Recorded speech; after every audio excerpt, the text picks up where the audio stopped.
Bismillahirrahmanirrahim. Assalamualaikum warahmatullahi wabarakatuh.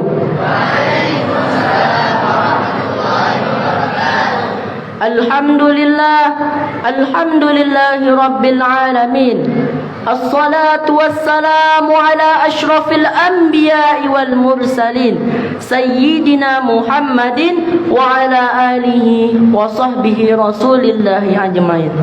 Allahumma aslih ummata Muhammadin wa farij an ummati Muhammadin sallallahu alaihi wasallam warham ummata Muhammadin sallallahu alaihi wasallam wanshur wahfaz wa ayyid nahdlatal watani fil alamin bihaqqi Muhammadin sallallahu alaihi wasallam. Rabbi shrah li sadri wa yassir li amri wahlul 'uqdatam min lisani yafqahu qawli. Amma ba'du.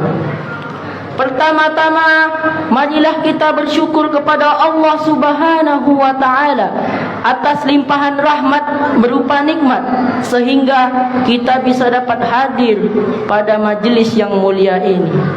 Salawat serta salam tidak lupa kita sampaikan, kita ucapkan kepada junjungan alam Nabi besar Muhammad sallallahu alaihi wasallam. Dengan sama-sama kita mengucapkan Allahumma salli ala sayyidina Muhammad wa ala ali sayyidina Muhammad. Pada kesempatan kali ini, pada acara peristiwa Isra wal Mi'raj Nabi Muhammad sallallahu alaihi wasallam, saya akan mengangkat topik yang sangat menarik pada kesempatan kali ini.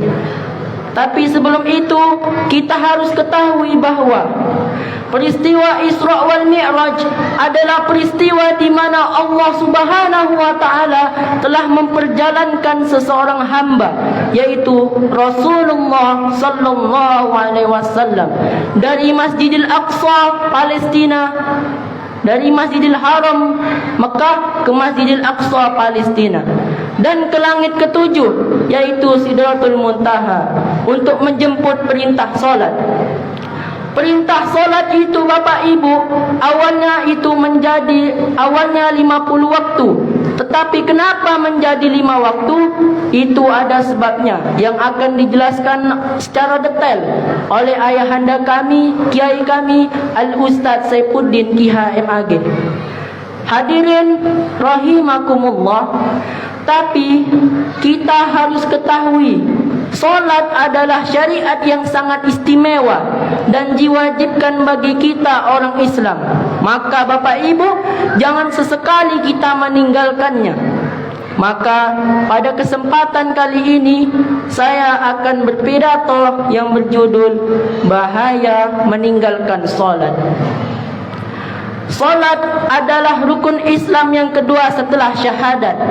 Ini artinya setiap orang yang sudah mengaku Islam berarti sudah membaca 2 kalimah syahadat. Maka amalan yang paling pertama, yang paling utama yang harus dikerjakan adalah solat. Betul Bapak Ibu? Saya mau bertanya nih Bapak Ibu. Bapak Ibu semuanya Islam? Sudah membaca 2 kalimah syahadat? Maka Bapak Ibu, solat diwajibkan bagi kita.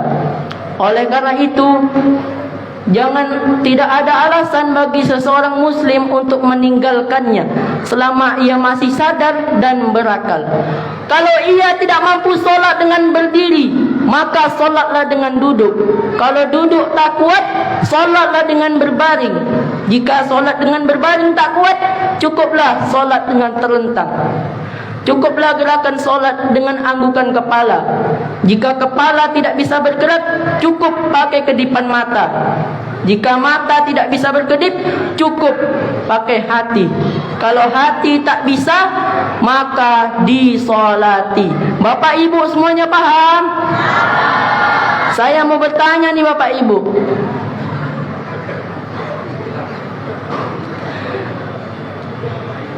Jadi Bapak Ibu, orang yang sudah meninggal dunia, maka kita sebaiknya mengucapkan inna lillahi wa inna ilaihi raji'un. Sudah masuk ke dalam kubur. Oleh karena itu Bapak Ibu, solat hendaknya tetap dilaksanakan Bapak Ibu. Jangan ditunda-tunda. Jangan cuma solat di waktu luang, tapi luangkan waktu untuk solat. Bapak Ibu hadirin rahimakumullah, ternyata orang yang meninggalkan solat dikecam oleh Allah Subhanahu wa taala sebagai pendusta agama. Allah Subhanahu wa taala berfirman, "Fawailul lil musallin, fawailul lil musallin." Yang artinya, maka celaka besarlah bagi orang-orang yang salat.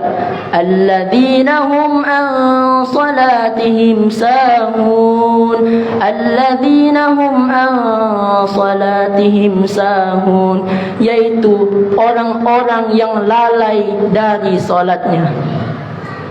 Bapak Ibu hadirin rahimakumullah, kenapa orang yang melalaikan solat dikecam dan disebut celaka? Bapak Ibu semuanya ada yang tahu?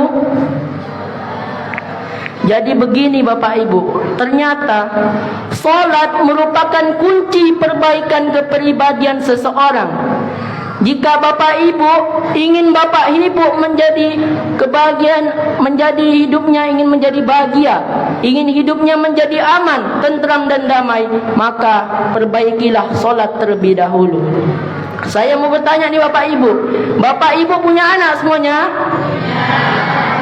Maka Bapak Ibu, jika Bapak Ibu memiliki anak, jika Bapak Ibu ingin anaknya menjadi anak yang baik, menjadi anak yang soleh, maka ajaklah dia solat.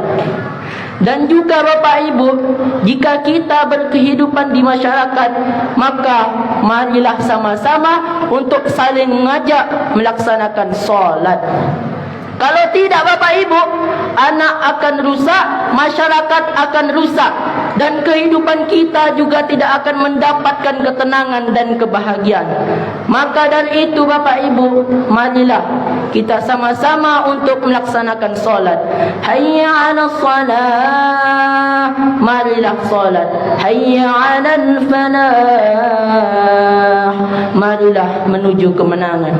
Hadirin yang berbahagia, jika orang yang melalaikan solat saja sudah disebut sebagai pendusta agama, bagaimana dengan orang yang suka meninggalkan solat? Ternyata Bapak Ibu, orang yang meninggalkan solat itu dikecam oleh Rasulullah sallallahu alaihi wasallam sebagai kafir. Rasulullah sallallahu alaihi wasallam bersabda, "Bainar rajuli wa bainal kufri tarkus salati." Yang artinya, yang membedakan antara seseorang dan kekufurannya adalah meninggalkan salat. Hadis riwayat Muslim. Bapak Ibu, ada sebuah cerita di dalam Al-Quran surah Al-Muddathir. Di sana dijelaskan tentang keadaan para pendosa. Mereka ditanya, apakah yang kalian dimasukkan ke dalam neraka Sakor? Mereka menjawab, kami dahulu tidak termasuk orang-orang yang mengerjakan solat. Bapak Ibu semuanya mau tahu ayatnya? Sebentar Bapak Ibu, saya kasih tahu. A'udzu billahi minasyaitonir rajim. Bismillahirrahmanirrahim.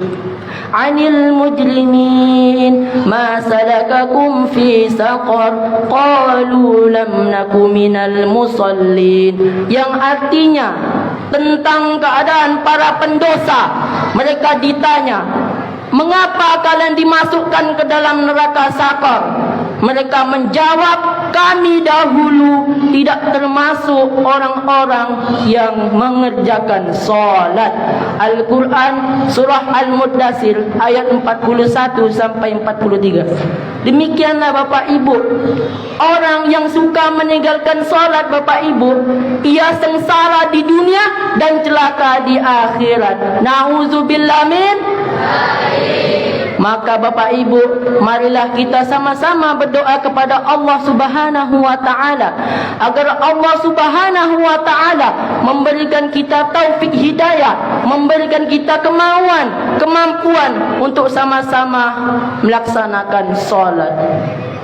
Demi ketenangan dan kebahagiaan kita Bapak Ibu selama hidup di dunia dan di akhirat. Amin ya rabbal alamin. Demikianlah yang dapat saya sampaikan. Terima kasih atas segala perhatian. Mohon maaf atas segala kesalahan dan kekurangan. Bapak Ibu mau pantun? Asam kandas, asam gelugur. Ketiga asam riang-riang. Melihat mayat menangis di pintu kubur, teringat diri tak pernah sembahyang. Bapak Ibu mau lagi? Di sekolah TK ada taman kanak-kanak. Tidak lupa singgah ke Malaya. Kalau ada kata-kata yang kurang enak, mohon jangan komen saya. Akhirul kalam, wallahul muwaffiqu wal hadi ila sabilir rasyad. Summa assalamu alaikum warahmatullahi wabarakatuh.